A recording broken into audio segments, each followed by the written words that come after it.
Hello everybody, I'm Nagura and today I have another Sauercrowd recap for you.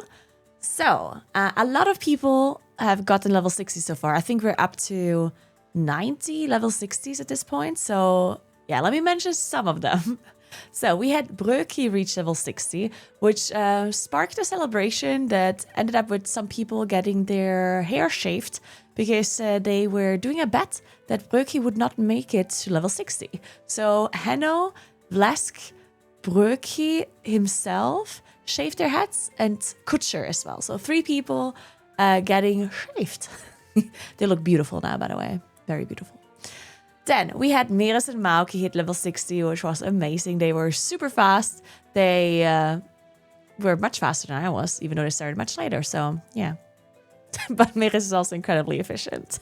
So that was very cool. And they're also like a dream team, Meres and Mauki. They fit perfectly together. That was great. Then we had Sirenia level 60, Mitashi level 60 again after dying at level 53 or something. Then Mr. M's, 57, sorry. Mr. M's got level 60, Acid Fire 60, Jonesman got level 60 as well. Incredibly proud of Jonesman.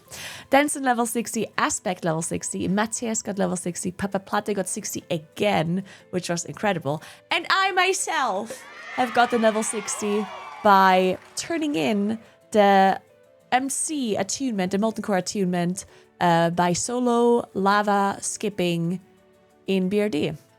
Was it stupid? Yes. Was it fun anyway? Yes. Did I make it? Yes. So, yeah. Anyway. Did I kind of want to turn around at some point, but didn't because I had already committed and I didn't want to bait my viewers into it? Yes. Was my pulse at 200 the whole time? Absolutely. Anyway, I did it anyway, and it was great. Did Gold High Rave afterwards, so all worth it.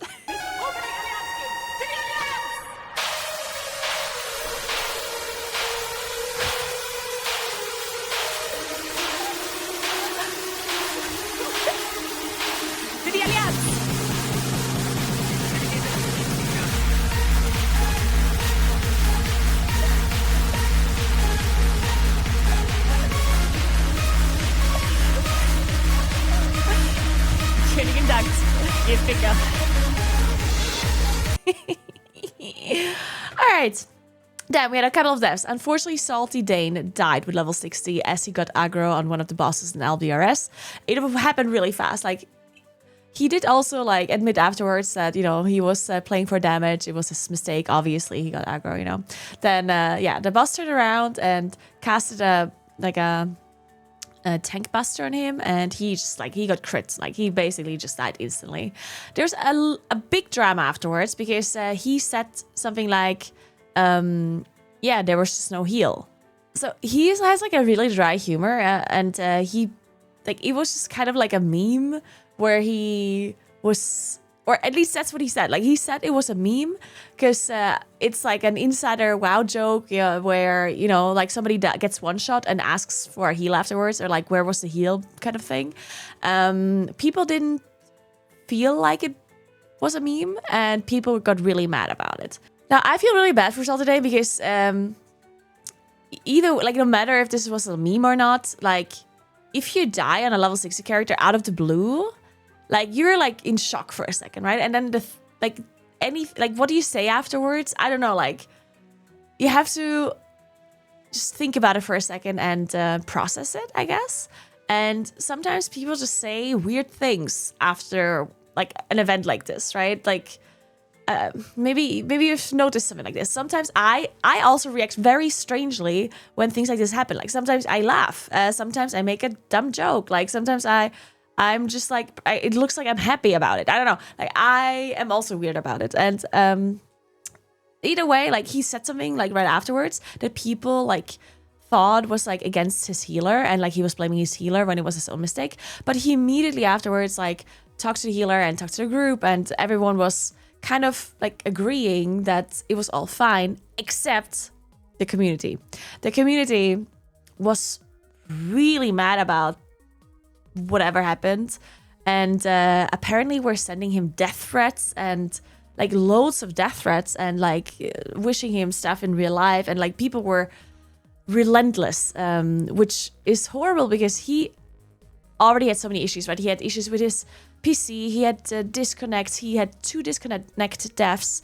He finally managed to get to 60 and then dies pretty fast afterwards to this aggro thing, which again, like, it was his fault, and I'm sure he, like, at this point he knows it was his fault, and like he agrees and everything, right? But yeah, the fact that people and the community were so mad that he died was like, it just sucked. So hopefully he's okay now, and hopefully the community can stop being assholes for, like, I don't know. Stop, please. Thank you. Anyway, then Mr. Morgame died on 54, unfortunately, as well, which was a really high level up. Mr. Morgame is already back in and leveling again, but yeah, he had a lot of deaths, unfortunately. And then Brooke, he died with level 60. He was in Elberes, and one of the mobs was living for too long, and the mob casted 2 of these AoE damage waves, like the Fire Nova, and he died twice. He was too close and died twice. And died twice. He got hit twice and died. The tank also fell off, which also was not great, but it wasn't the reason why he died. Either way, Brookie death sucks. He obviously was really happy about reaching 60 and he really likes the game. He was also back in WoW again, but died again with level 19 or so. So I'm not sure if he's going to level again for Molten Core, but we'll see. Dirty Devil died with level 60 as he was falling off a ledge. It happened so quickly, he kind of slipped off the corner and died. He tried to use Naguura, but unfortunately did not get the slow fall. Then, Broody and Tree Lover died. He was something. So Broody charged, like, he was, apparently, like, afterwards he said he was like not really thinking straight, and he like charged into one of those mobs and like the abominations, and they got 4, which is like unplayable. But in the moment, Broody called to play, but Tree Lover, the healer, said to leave because Tree Lover wasn't even full mana, and he was basically going and there were still 4 abos alive. So he called to leave, or basically said, "I don't think we can make it. We have to go." And Broody kept saying that they should play because he didn't have a petri. The door is closed and he can't get anywhere. So if the call is to leave, then Broody would for sure die. And in the moment, he just called everyone to play. And in hindsight, I'm sure he understands now that playing was the wrong call. Like, they would have never been able to do this, right? They just did not have the mana. Like, Tree Lover wouldn't have been able to keep him alive anyway. So thankfully, 3 people got out. The damage dealers all got out. Unfortunately, Broody died, and Tree Lover died as well. Tree Lover had a petri, but did not manage to leave the group to get the timer going, and didn't alter for it. Like, he didn't think about it in a moment. He was obviously panicking and stressed, and unfortunately died as well. Then, my wife died. Mauki died with level 60. It's heartbreaking. She did so much for the guild. She has so much love for the game and for the community and for this event. And she put so much effort into this. And then she died because Femba, the rogue in her group, was mind controlled and immediately like crit her. And she basically got one shot by the mind controlled rogue. Yeah, they could have like stunned or done something, but it happened all so quickly. And yeah. It's horrible. I actually just, I'm so sad for Mauki. She's one of the most like engaged and passionate people in this guild that put so much effort into this project, and I'm so sorry. She's currently moving as well, so she thinks she can't make it back to 60, and currently she said she won't try and won't do it. But maybe she changes her mind. I really hope so. I really want to see Mauki in the Molten Core raid. I'm so sorry. Doika died with level 56 as they were farming and questing in the Plaguelands. And he died because he didn't know he could jump into the water because the undeads don't follow. Basically, like somebody was going through the zone and aggroed a bunch of mobs. Not on purpose, like he just want to like walk through. And as they de-aggroed the person that was mounted up, they all aggroed the group of Doika, and then they died, unfortunately. It was horrible. Doika tried to help his healer as well, and yeah, and I think he died a hero. And he's already back in, so that's great. Jikon Games died with level 55. The Moonkin player, Gcon is a Moonkin player, and he died with 55. And I'm so sorry. Like, he was like probably the only Moonkin in the world in Classic, and he died. I'm so sorry. Then Alvi died with level 60 as he was trying to solo some mobs in Temple, and unfortunately just couldn't make it. Horrible death as well.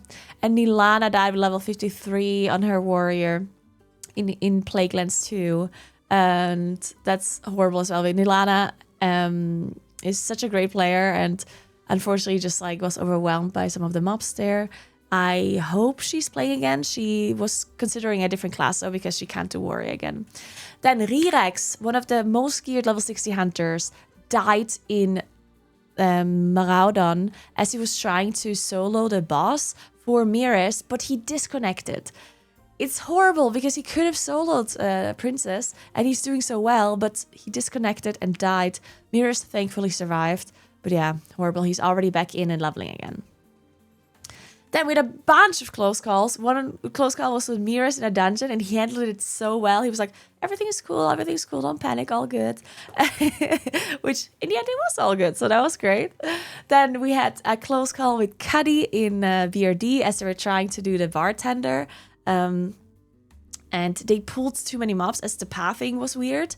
And thankfully, they had put a pre-portal, and she was able to get through last second. That was crazy close. Then we had a guild meeting. So the member of the week, the VIP of the week was Tourist Histories. I nominated her to be the member of the week because she farmed like 690 fishes that you need for the Petri flask. She is not even level 60, she's level like 30, 40, and she's fishing all day and helping the guild with fishing, which is incredible. She farmed so many eels, it's crazy. I'm so glad she got the member of the week, and she's gonna get the front page slot from Matashi or from the guild lead, which is great. Henno, unfortunately, is still sick. Henno has been sick for the second time now, and he was not on there for the guild meeting. That's why the last guild meeting was also cancelled. Because usually he's the one that does the guild meetings, and he was just sick again. And he's so sick that he can't even log on his second, his alt stream to play a little bit. Like, he's actually like really sick. I hope he feels better very, very soon. Then we had another announcement that there's no guild LAN for the Molten Core raid because of the technical difficulties. That would be too difficult to handle, and if people die because of the technical difficulties, that would just be horrible. So instead, they're trying to organize a guild meeting, which would be really cool. Not sure when or if that's gonna happen, but I will update you. Then the raid is on the 22nd of February, and we might actually do 2 level 60 raids because we have two Molten Core raids because we have so many level 60s that it might be possible. No promises, but potentially 2 Molten Core raids. All right, that's it for the recap today. I hope I managed to cover most of the things, and I'll get you a recap whenever the next guild meeting or so happens. Thank you so much for watching. Remember to subscribe to the channel for more videos like this. The future videos will be in German though, like outside of Sauercrowd. These recaps will always be in English, but afterwards I'm gonna go and do some German content. If you don't know about this, then watch the last video where I'm talking about the language switch. And yeah, thank you so much for watching. Have a nice rest of your day. You're the best. You can always come over to my stream at twitch.tv/Nagura. And thank you so much for watching. Have a nice day and bye.